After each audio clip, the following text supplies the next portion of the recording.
Muy buenas a todos, aficionados. Bienvenidos una vez más a este programa, este espacio taurino, vuestro programa de pureza y emoción, al que siempre os agradezco que os suscribáis, no solamente porque me seguís a mí, que evidentemente para mí es un gusto, sino también para que apoyéis de alguna manera los contenidos taurinos en Internet, que ciertamente nos están castigando bastante últimamente. Hoy tenemos aquí, a alguien que en principio es conocido, era conocido, podría ser conocido por ser el hijo de un genio, como es Rafael de Paula, que desde luego que se le conoce también por eso, pero Jesús Soto de Paula, que es la persona que nos acompaña hoy, tiene mucho que contar. Él es escritor, es un romántico de esto, yo considero que tiene una conversación taurina interesantísima por esa vivencia, por ese arte que le ha rodeado en su tierra y en su casa, y por ese duende que él también tiene, ¿no? Jesús Soto de Paula, muy buenas tardes. Buenas tardes. Y muchas gracias por estar aquí en Pureza y Emoción. Es un placer hablar contigo, de compartir este ratito de charla taurina. Jesús, ¿tú crees que el toreo, tú crees que el torero gitano torea diferente?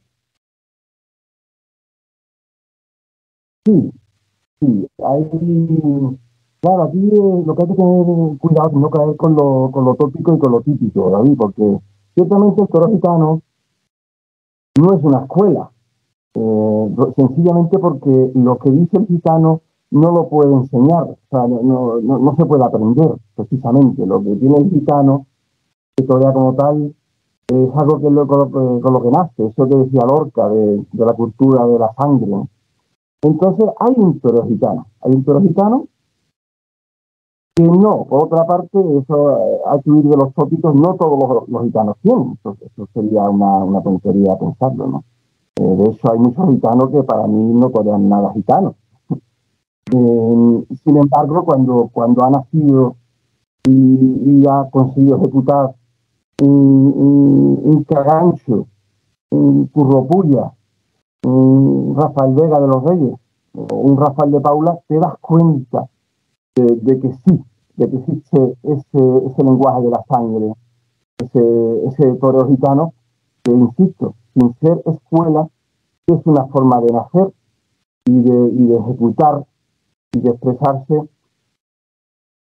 que solo lo puede hacer un gitano. Para bien o para mal, solo lo puede hacer un gitano, porque el gitano, más que hacer el toreo, lo dice. Y es diferente. El toreo se hace y se dice, o se dice. El mexicano lo dice. Es muy diferente hacerlo. El payo está más raro a hacer el toreo. De hecho, titulabas una de las crónicas que has firmado en ABC, las crónicas de la Feria de Sevilla, ¿no? Titulabas una crónica como El toreo es un misterio. Yo creo que haciendo quizás alusión a esa frase de Rafael el Gallo, que decía que torear es un misterio y saber decirlo, ¿no? Claro, figúrate, el Gallo, que sabía de eso más que nadie, ¿no? Rafael, el Divino Calvo, genial en todo. Y realmente el toreo es un misterio. O sea, y si perdemos ese halo de misterio, nunca mejor dicho, estamos perdidos, porque yo soy mucho de la trascendencia, es decir, no puedo contemplar el toreo como cualquier arte, como la pintura, como la literatura, la escultura, lo que queramos, ¿no? Sin ese halo de trascendencia. Probablemente si el toreo solo se hubiera basado en el oficio de lo que es la lidia, no hubiera perdurado hasta nuestros días, ¿verdad? El toreo perdura hoy día gracias al misterio, o sea, a ese misterio que nos han dado precisamente los toreros con misterio, los que han nacido con ese halo misterioso, ¿no? En ese pozo insondable, en esa agua oscura. Sin el toreo como misterio, como arte, como misterio, porque el arte es un misterio, que no necesita desvelarse, porque no necesita un porqué. Yo soy muy partidario de esas cosas que no necesitan un porqué. No hubiera subsistido. Estoy totalmente seguro, David. El toreo como tal, como oficio, eso que decimos del arte de Cucharé, si no hubiera tenido a los toreros con misterio no hubiese subsistido. El toreo sigue siendo hoy vigente gracias a ese halo indescifrable de los toreros de arte. Sin embargo, es verdad que hace falta, va unido también, o es imprescindible el toro, ¿no? Que el toro no descienda en favor de que el torero pueda expresarse mejor con un toro más pastueño, sino que es importante que el toro mantenga esa pujanza y esa casta, ¿no? Y es muy difícil, claro, torear ese tipo de toro con ese arte hay que ser un genio para hacerlo. Bueno, por supuesto. Aquí, como bien dice, el toro es el eje principal. Es decir, sin el toro no entendemos nada. O sea, el toro es lo primero. Luego podemos hablar del toreo y luego el torero. Pero el toro es lo primero. Sin el toro no entendemos nada. Pero fíjate, se habla mucho de... Yo creo que equivocadamente, es un error. Yo soy partidario del toro. A mí el toro de hoy día me desconcierta mucho. No sale, no me gusta. Se ha vuelto demasiado pastueño. Creo que el ganadero ha buscado una nobleza basada en la mansedumbre, que es diferente. La nobleza es buena, es lo que buscamos, ¿no? Pero el toro con clase no es pastueño, ni es manso, no. El toro con clase es un toro bravo, y es lo que nos gusta. Y yo las grandes faenas, eso está muy equivocado el aficionado o el público, ¿no? Las grandes faenas yo nunca las he visto con una tonta del bote, eso que se dice de una monjita de la caridad. O sea, yo cuando he visto las grandes faenas que yo he visto cuajar a Rafael de Paula, por ejemplo, no han sido nunca entre una monjita de la caridad, sino entre un toro bravo, encachado, que repite con codicia, que exige, un toro exigente, en el que Rafael ha sido capaz de sacar ese capote con el capote y con la muleta, ¿eh? Y de ganarle terreno y de pegarle un paso más para adelante, sale la pata adelante y poderle. O sea, que las grandes faenas se han ejecutado, que yo he visto que me han emocionado de verdad, han sido ante toros muy bravos. Y cuando hablo de bravos, me refiero a un toro muy exigente. Sí, estoy totalmente de acuerdo. Es que si no pierde toda la importancia. De hecho, yo muchas veces cuando veo toreros de los denominados de arte, ¿no?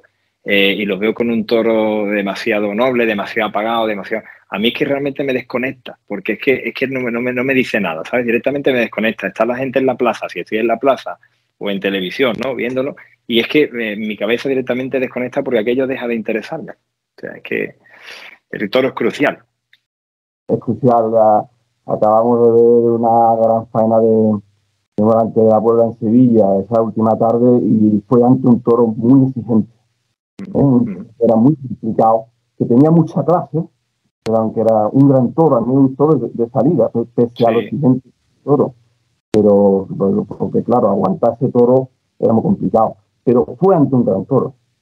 Y si ese toro no tiene esa casta, esa manera de repetir, queriéndose comer la muleta, pues casi no te emociona. O sea, que el toro es lo primero.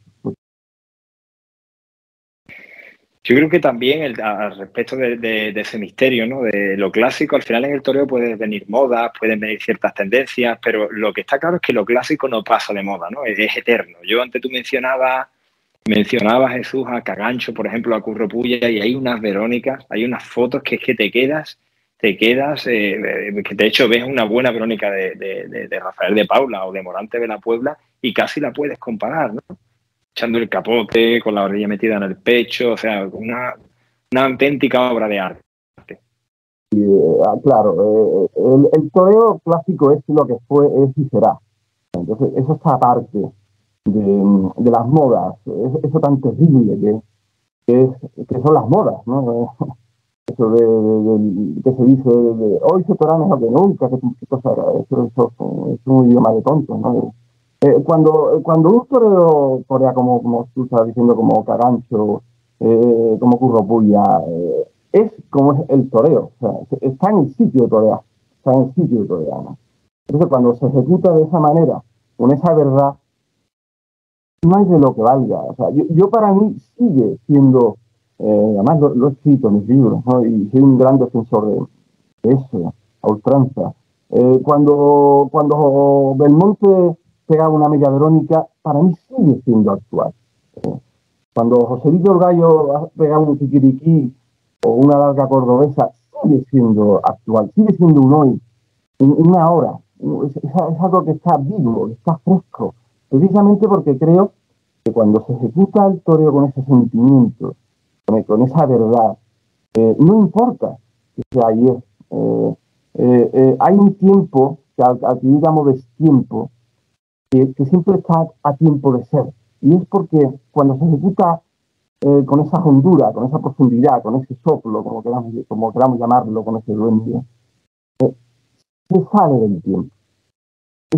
El arte tiene un tiempo aparte, tiene un reloj aparte, un pulso, si queremos decirlo, un secundero que va aparte.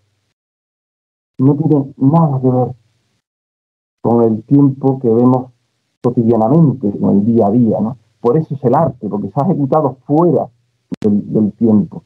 Por eso, pues, una pintura de Cézanne o de Tiziano o de Caravaggio para mí sigue siendo actual. O aquella música de Beethoven sigue siendo actual. Cagancho sigue siendo un torero para mí actual. Del Monte, cuando pegaba esas verónicas, sigue siendo actual. Porque no hay que quedarse, eso sería una estupidez, no hay que quedarse con eso no, pero antes se ejecutaba el toreo de una manera más primitiva, se movía. No, lo que importa es el instinto, ese sentido del sentimiento y del pensamiento. Se ejecutaba Belmonte, sigue siendo el mismo instinto creador el que puede tener luego un torero actual, cuando se tiene ese concepto de lo clásico. Sigue siendo el mismo misterio del creador, sigue siendo un mismo lenguaje. Muy interesante y muy profundo lo que estás diciendo, ¿no? Y yo absolutamente convencido de que es así. Bueno, tu último libro se llama Galleando y Belmonteando. Cuéntanos, ¿qué se puede encontrar ahí? Porque viendo todas tus explicaciones y toda esa profundidad que tienes en tu visión del toreo, ¿qué podemos encontrar en ese libro, Jesús? Mira, va muy en consonancia con esto que estamos hablando, David. Yo creo que Galleando y Belmonteando es un libro, yo en cierta manera, no me importa decirlo, siempre digo que la literatura a mí me ha salvado la vida y me la sigue salvando, porque para mí la vida es terrible, ¿no? O sea, es una cosa muy tediosa, muy sufrida, es una cosa. Y sin embargo, es un libro en el que aparecen un montón de aforismos, de pensamientos, a veces más largos, otros más cortitos, porque eso es el aforismo, de circunstancias que se salvan de la vida misma, de la vida, de la vida tal cual la pensamos. El aforismo es lo más torero que existe, una cosa que la gente pues quizás no ha de parar a pensarlo. El aforismo es un pensamiento sucinto, y sin embargo, pese a lo corto, es un visto y no visto, como digo yo, un visto y no visto que seguimos viendo. Y eso es el toreo. Y todo lo auténtico, David, todo lo real, lo auténticamente profundo es, en su esencia, un visto y no visto, como puede ser un beso, como puede ser una mirada. El toreo es eso, el toreo es, como estés con los ojos cerrados, a lo mejor no ves ese muletazo. Hay que estar con los ojos muy abiertos. Yo recuerdo el toreo de esa manera, incluso las tardes muy malas de broncas. Para mí había un momento en el que un torero se ha quedado quieto y ha conseguido que el toro le pase por la faja, con ese temple, con esa verdad, con esa pureza. Y ha ocurrido en un segundo, no ha durado casi 2 segundos, ¿no? ¿Qué misterio se produce ahí cuando yo, sin embargo, al cabo de 2 décadas, todavía veo ese muletazo. ¿Qué ha pasado? ¿Qué ha ocurrido? Eso es un aforismo, ¿no? Por eso yo pienso que los grandes toreros de la historia han toreado por aforismos, que son grandes sentencias, dichas de una manera, como digo, muy sucinta. Y en este libro me he zambullido ahí, en ese agua, ¿no? En ese misterio por desvelar de lo que es el aforismo. Y en la época he encontrado, porque es verdad que uno empieza escribiendo de una manera y no sabes nunca cómo vas a terminar. Yo creo que es una de las grandes virtudes de la literatura. No sabes nunca cómo vas a terminar aquello. Yo creo que hay mucho en mis libros de esto de Morante Virgilio, de caminar por los círculos del infierno, del ultramundo. Nunca sabes cómo vas a terminar, si vas a volver de allí, de ese infierno o de ese cielo.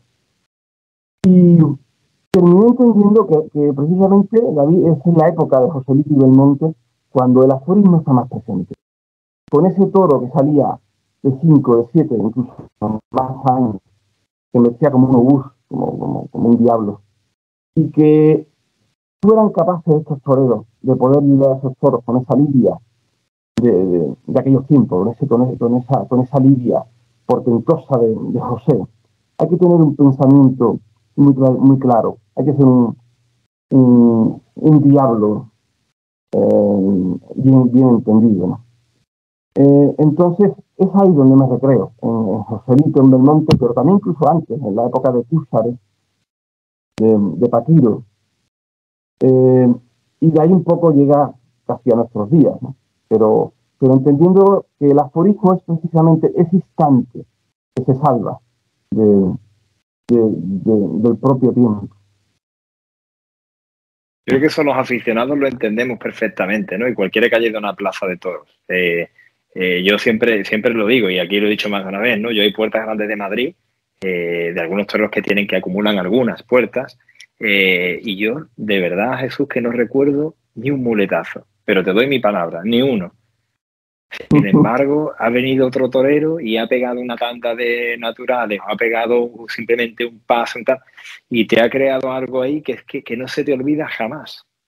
O sea, son momentos que se te quedan grabados y que, como bien dice, los recuerdas hace 10 años y parece que fue ayer, ¿no? Lo tienes ahí, el instante, recuerdas la emoción, recuerdas la fotografía del momento, o sea, es brutal, como se queda captado ese momento, ¿no? en ti. Y eso es algo además que es tan maravilloso, que es algo que nadie te podrá quitar jamás, porque tú haces ese momento algo tuyo, o sea, lo has vivido, lo has sentido, entonces se te ha clavado como un puñal casi, ¿no? Dentro de ti mismo, ¿no? Entonces, eso es algo que nos podrán quitar muchas cosas, pero incluso el olvido, que es algo tan... porque el tiempo te hace olvidar tantas cosas, ¿verdad?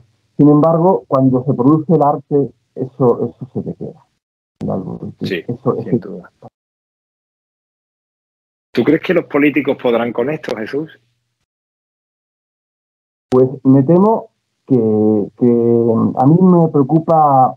El político, en realidad, es un reflejo del pueblo. Me preocupa más el pueblo, más que el político. El político es un pobre diablo. Está ahí, es un mercader, siempre dado a prostituirse. Diría que salvando excepciones, pero creo que ya ni es. Entonces, lo que me preocupa es el pueblo. Lo que me preocupa es ir a una plaza de toros, como ha ido, por ejemplo, esta feria de Sevilla o esta feria de Jerez, y no reconocer ya lo que está ocurriendo. Que Sevilla no sea Sevilla, que Jerez no sea Jerez, que Madrid no sea Madrid. Eso es lo que me preocupa, realmente. Hay una vulgaridad tal y hay una ignorancia que parece que todo vale, ¿no? Entonces me preocupa mucho eso que siempre se ha dicho. A los turistas se les ha atacado mucho y yo no estoy de acuerdo con eso. Se dice, no, esos caben en un, como se dice, un autobús, ¿no? Digo, bueno, porque siempre esté ese autobús, por favor, que siempre esté ese autobús. Sí. El día que no esté ese autobús, a ver qué hacemos, ¿no? Y me temo que estamos llegando, o hemos llegado, al día en el que ya no está ni ese autobús. ¿Qué ha pasado? O sea, no hemos sido capaces de ser herederos de esa transmisión de la que siempre ha vivido el toreo. Yo soy muy partidario de la época de José Juan, por supuesto, pero también de la época de Caganchi, de Curro Pulla, y considero que cuando las mejores épocas del toreo han sido los 60, los 70 y también los 80. Y yo viví mucho los 80 en la Plaza de Toros, ¿no? En los 90 ya empecé a detectar un cambio de afición y en el 2000 ya me quedé asustado. O sea, me preocupa mucho eso. Me preocupa que falte el aficionado, chaval. Me preocupa eso. Y lo noto en los libros. Lo noto en los libros. Yo, por ejemplo, cuando escribo, me lo dicen algún aficionado, amigo y no aficionado. Es que lo que tú escribes no te lo entienden. Y digo, es verdad. Y digo, incluso me temo que me voy a quedar sin lectores ya, porque es una cosa que dice, no, lo que tú escribes dentro de muchos años se entenderá mejor, tendrá más peso, ¿no? Me preocupa mucho eso, digo, pues me preocupa porque veo que es verdad, que ya no existe ese romanticismo, esa profundidad, ese concepto, ¿qué ha pasado? No lo sé, ¿no? Se valora mucho, hay mucho triunfalismo, se valora mucho hoy la cantidad, yo creo que se le da las cosas con categoría realmente, que son pocas, no se le puede poner en el mismo sitio, el mismo peldaño, que esas faenas rápidas, que esas faenas, hay otras faenas que tienen otra categoría y que merecen las orejas y merecen las puertas grandes y yo creo que se está diferenciando poco, ¿no? entre uno y otro. Yo soy partidario de que haya ese gallo que tiene que haber de todo y afortunadamente, ¿no? Tiene que haber de todo. Sí. Pero, como bien dices, me preocupa que no hayan ojos y oídos para el arte. Eso es una cosa que estoy detectando ya de un tiempo para acá. O sea, yo creo que la gran virtud que han tenido los toreros de arte precisamente ha sido el de ser capaces de reunir en la plaza siempre a esa afición que es verdad que nunca ha sido mayoritaria, porque el arte siempre ha sido para pocos, ¿no? No hay que confundirnos. El arte siempre ha sido para pocos, los toreros de arte nunca han llenado plaza, eso es mentira. Pero sin embargo, siempre te aseguraban esa media plaza, esos 3/4 de plaza, y amigos, qué diferente era cuando ese ambiente que había en la plaza, cuando toreaban, no sé, Antoñete, Romero, Paula, qué diferente era, qué diferente era. Tú sabías que nada más que los mirabas y las mirabas y la forma de callarse, la forma de esperar, porque en el arte hay que saber esperar, David, es necesario saber esperar. Y qué diferente era, pues en Jerez, por ejemplo, esos gitanos que iban a la plaza, ya no los veo, ya por tiempo no están mucho ya, por desgracia, ¿no? Pero qué diferente era ese ambiente, ese saborear el detalle, ese saber distinguir, que digo yo. Yo creo que es importante saber distinguir. Y sin desmerecer a toreros, yo qué sé, a un Rocarrey, que muy bien, ¿no? Y además se pone en un sitio y que tiene un medio tremendo, ¿no? Pero me preocupa que la gente se entregue de esa manera y que cuando un torero sea capaz de pegarle 2 lances de espacio, no se den cuenta de eso. Eso es muy negativo. Ahora te voy a preguntar por otro libro tuyo que tiene un titular fuerte también, pero antes has mencionado a Antoñete, Cruz Romero, Rafael de Paula. Si te pregunto por Curro Romero y Rafael de Paula, esa rivalidad que había en ese mismo palo, en ese mismo tipo de torero, ¿qué me dices tú? Hombre, yo... Qué maravilla, o sea, y qué suerte, de verdad que me siento privilegiado como aficionado, no como aficionado, de haber tenido ojos y oídos para ver lo que han dicho ellos, ¿no?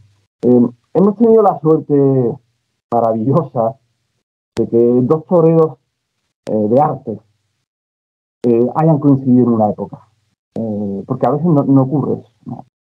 Y sin embargo, dos toreros de este peso que hayan coincidido en una misma época, eso lo decía, que dijo Manuel Torres a Ignacio Sánchez Mejía, que decía que le preguntó Lorca a Manuel Torres en Pino Montano, tras una fiesta, para escucharlo cantar a la generación del 27, que cómo cantaba así, intentando darle explicación a ese misterio de la voz de Manuel Torres, ¿no? Decía Manuel Torres que lo que hay que buscar es el tronco negro del faraón. Qué sentencia. Y claro, Lorca, que surge, pues se dio cuenta y escribió aquello de Juego y Teoría del Dueño, inspirado en lo que le había dicho Manuel Torres. Yo creo que David, he tenido la suerte, o hemos tenido la suerte, todos los que hayamos visto, porque no hace tanto. Bueno, hace tiempo, pero parece que fue ayer. Hay que diferenciar entre el arte y el artista. Y a ver si soy capaz de explicarme. Yo he visto a muchos artistas, y el artista es maravilloso lo que hace, ¿no? Lo que ejecuta. Es capaz de ser artista, de ejecutar aquello y tener ese concepto. Sin embargo, yo solo he conocido a dos toreros de arte. Y yo sé lo que estoy diciendo. Tener arte porque sí, no es ser artista. El artista es un ser, una persona que es capaz de ejecutar por un palo o por el otro. Sin embargo, el arte es el tronco. El arte nace de ellos. Y en Rafael y en Curro y Rafael era así. El arte sin más. El arte porque sí. Con ese no sé qué, yo solo lo he visto y oído en Rafael de Paula y en Curro Romero. Luego he visto a grandiosos artistas. Ordóñez, un torero, un artista. Curro Vázquez. Pepe Luis Vázquez. Toreros también de hoy, ¿no? Pero tener ese arte porque sí, solo a Curro y Rafael, porque ellos son el arte. Y fíjate que el que tiene arte, David, no es consciente de ello, porque son poseedores de algo que no pueden poseer. Es decir, ellos son a la vez. Yo el libro nuevo de Gallón Nivel Montano hablo de eso, ¿no? Del ser poseedor y ser poseído. José, me gusta llamarlo José, era poseedor. Juan Belmonte era poseído. Es muy diferente. Es poseído por una fuerza superior, que te viene o que no te viene, porque a veces quiere uno y no te das aquello. Sin embargo, ¿qué pasa? Cuando un día, a lo mejor, eres capaz de escribir 10 folios, y luego hay meses que no eres capaz de escribir ni 2 cuartillas, David, y tienes que tirar aquello y romperlo, y no eres capaz, pero es que no eres capaz ni aunque te pongas ahí 4 horas, no eres capaz de escribir. Y llega una noche, porque sí, y escribes 10 folios, ¿no? Entonces, hay algo de posesión en el dueño, y que eso tú no lo controlas, que no eres capaz. Naturalmente tienes que hacer con eso.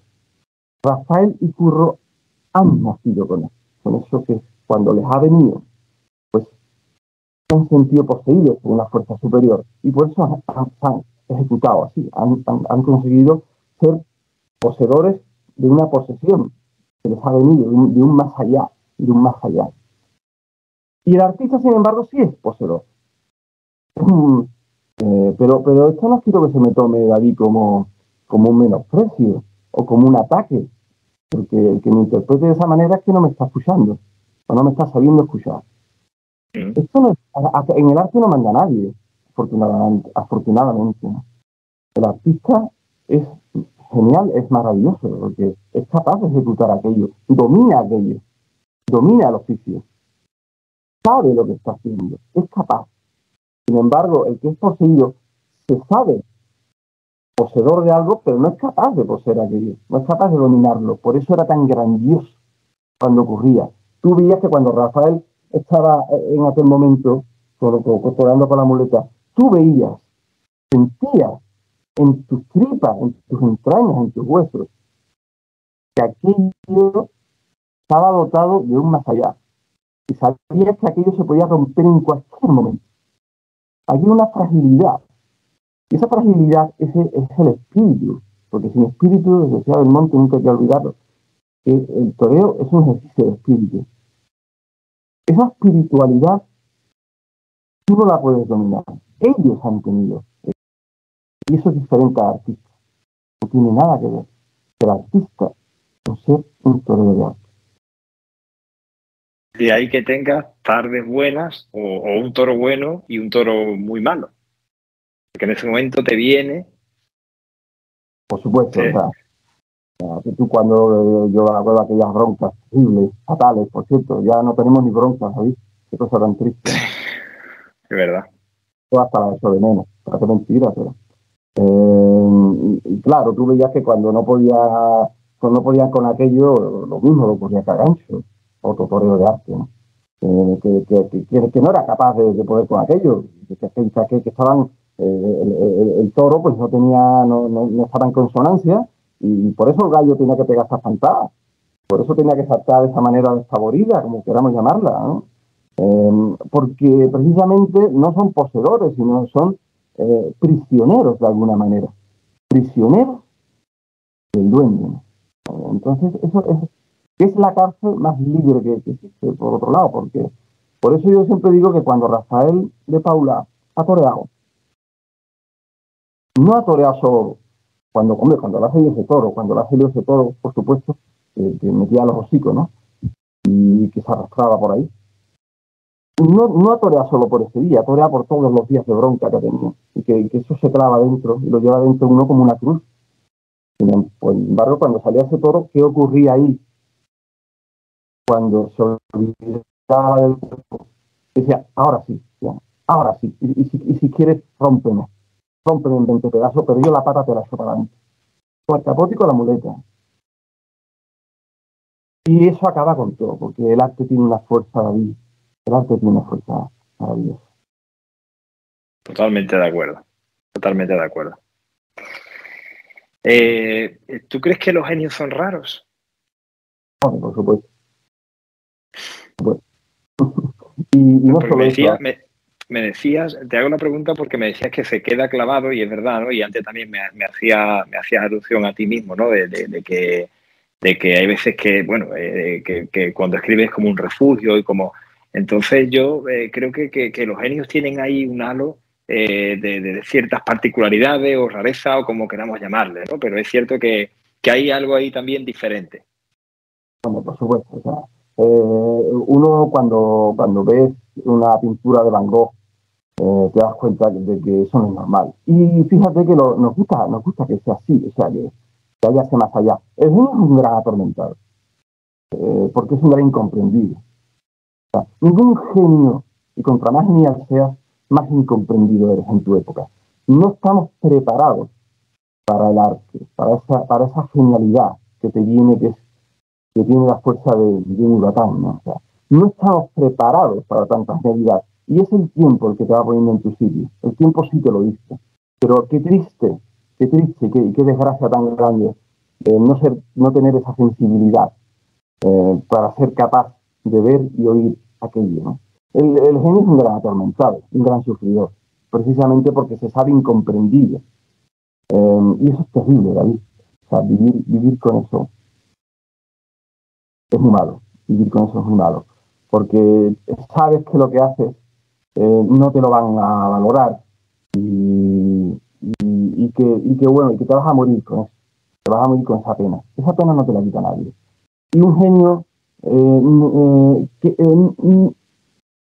un ser extraño, pero sin embargo no extrañeza, no hay que confundirlo con el ser estrambótico como era Dalí, ¿no? Que a mí Dalí no era nada genial, Dalí era un artista porque no tenía arte, por eso era artista, porque no tenía arte. No hay que confundir eso. El genio es, dentro de su extrañeza, el más natural que existe, una persona absolutamente natural, porque ama la naturaleza. pero a su vez no se entiende con muy poca gente, porque hay muy pocas personas con esa sensibilidad. Entonces yo sí considero, además que lo sé, que el genio es un gran atormentado y una persona muy sufrida. Por eso el genio, pues, los toreros geniales han soportado grandes broncas en la historia, que han pasado por ese desierto, por ese calvario, porque los públicos, la masa que es muy borrega, pues no ha sido capaz de ver aquello.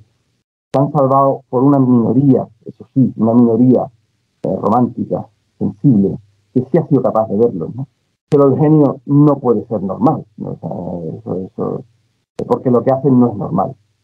Lo que hacen es esa quinta esencia de lo divino, solo te la puede dar ese ser sufrido, ese ser que es capaz de llevarte del cielo al infierno y del infierno al cielo en una misma tarde. Tus vivencias, si me permite, bueno, una pregunta no sobre tu padre, realmente sobre ti, ¿no? Como hijo de ese genio, Rafael de Paula. ¿Qué vivencias tienes tú de los días? No sé si has pasado algún día con tu padre, el mismo día que toreaba, o si tu padre le gustaba aislarse, o no sé, ¿qué recuerdos tienes de los días que toreaba tu padre? Pues mucho, David. Yo iba mucho a las plazas, sobre todo, bueno, ya por edad, claro. Yo empecé a ir a la plaza más o menos en el año 82, 84. Sí, sí, pero perdona, Jesús, no me refiero tanto a la plaza, sino como al antes de la plaza, o sea, a las vivencias del día, de antes de que llegue la hora de la corrida. Sí. Mira, yo para mí el toreo es un rito sagrado. Cuando digo sagrado sé por qué lo digo. Existe una ceremonia, que eso solo la sabe el que ha vivido estas cosas exactamente. Yo me considero afortunado. Yo siempre lo digo a mis amigos, yo soy un pobre porque no tengo nada, yo soy pobre, tengo los bolsillos vacíos, pero soy muy rico en vivencias, porque he vivido bueno, no es virtud mía, ¿no? Por suerte, que no es virtud mía, sino por sangre, por destino. He vivido al lado de un genio, vivo al lado de un genio, y he estado con él en lo bueno y en lo malo. Y como tú dices, los días, esos que son difíciles, que son complicados, los miedos, la incertidumbre, y hay que saber llevarlo, Lo que pasa es que yo, todo esto, como lo he mamado, es chiquitito, pues, no me es, o sea, no me es extraño, ¿no? Para mí eso es lo natural, o sea, concibo el arte, este rito sagrado, pues con mucho sufrimiento, no importa decirlo, porque yo lo he vivido todo con mucho sufrimiento. Las tardes cuando eran para bueno y para malo, porque Rafael de Paula, pues, se sufría mucho cuando estaba mal y se sufría mucho cuando estaba bien, porque él ha hecho del sufrimiento una expresión. El torero duele, con Rafael dolía, ¿no? Cuando toreaba de esa manera dolía. Yo siempre, una vez escribí, no sé dónde, que nadie desde el dolor ha creado tanta belleza. Siempre había sufrimiento, incluso pero un sufrimiento gozoso, podríamos llamarlo acertadamente, un sufrimiento gozoso. Y respecto a ese libro que te comentaba antes, a ese libro tuyo también, que tiene un titular muy fuerte, Revoluciones y Revelaciones Toreras. Casi nada, Jesús. ¿Qué hay ahí dentro? Pues mira, ese es un libro que yo soy muy crítico, David, con mi literatura, y lo mismo que te digo que el primer libro, pues no está a la altura, ¿no? Yo si volviera a hacerlo, lo volvería a rehacer, soy muy crítico, ¿no? Con mis primeros libros. Yo sí considero que a partir de mi cuarto libro, Toreillas y Diabluras, y luego Revoluciones y Revelaciones Toreras, y ya hasta este último, que es el más yo, que es el más mío, que tiene ese no sé qué. Considero que ese no sé qué lo he conseguido yo con mis tres últimos libros que yo perseguía. Y Revoluciones, fíjate, ese libro se iba a llamar, David, revoluciones toreras, dedicados a los revolucionarios del toreo. Como todos sabemos, pues Belmonte, Chicuelo, Manolete, hasta llegar a Ojeda y, bueno, el cordobés y Ojeda. Son los revolucionarios del toreo. Sin embargo, fíjate qué metamorfosis tan maravillosa se produce cuando uno está escribiendo. Que me fui dando cuenta, David, que la revolución tal como yo la he vivido, me la ha provocado, me la han dado realmente esos toreros que han tenido la revelación. Yo creo que la revelación es una palabra que define muy bien lo que a la expresión del arte, como yo la he vivido, por lo que ha sido mi vivencia. Para mí el arte ha sido una revelación. Entonces ese libro al final se terminó titulando, esa metamorfosis, como digo, duendística o diablesca, revoluciones y revelaciones toreras. Entonces yo hablo de los toreros ahí, que han sido esa revolución, como yo he nombrado, una revolución absolutamente cierta, pero luego hay una segunda lectura para los que lo sepan leer, que se da cuenta que la auténtica revolución nos la han dado los toreros de antes, los que han tenido esa revelación, lo que yo llamo esa revelación. Es un libro que yo está muy dentro de mí, lo llevo muy dentro, un libro que yo invité a mi querido hermano espiritual, que yo lo llamo, como es Diego Ramos, pintor Diego Ramos, que participa conmigo en una pintura. Entonces, yo busco, cuando escribo, oír, o ser capaz de oír lo que estoy escribiendo. Y si no lo tiro, si no, no vale nada, ¿no? Entonces, por eso escribo a fuego lento. Ya he estado 3 y 4 años en sacar un libro. Sí. Sí, he estado 3 o 4 años. Yo creo que tiene que ser así. No hay otra manera, ¿no? Creo que ese libro tiene, modestamente, no quiero que suene esto narcisista, ¿no? Pero creo que tiene esa música callada que decía San Juan de la Cruz, bueno, hablando por supuesto. Tiene ese lado místico, ¿no? Que yo he perseguido, y como te digo, en los 3 últimos libros, y en este último también, había ido desmontando, existe esa fuerza espiritual que yo persigo. ¿Tú consideras que tus 3, 4 últimos libros son los más importantes de tu obra, ¿no? Sí, modestamente hablando, pues no sé si la palabra importante. Soy un escritor, David, muy modesto. Escribo para poca gente. Mis libros se venden muy poco. Soy un gran fracasado. Me defino así, ¿no? Llega a poca gente, en el sentido de que yo sé que lo que yo escribo, no va con los tiempos de hoy, ¿no? Pero a la vez pienso que es mi fuerza, ¿no? Escribir de esa manera, porque no va con los tiempos de hoy. Sí, considero que es donde me siento más reflejado. O sea, yo creo que necesito que lo que yo escriba verme ahí reflejado. Necesito que me... Es como la voz y el eco, como la voz y el eco, ¿no? Necesito decirlo y necesito escuchar ese eco. Y ahí es cuando encuentro la verdad de lo que yo persigo, de ese misterio que es escribir, porque escribir también es un misterio.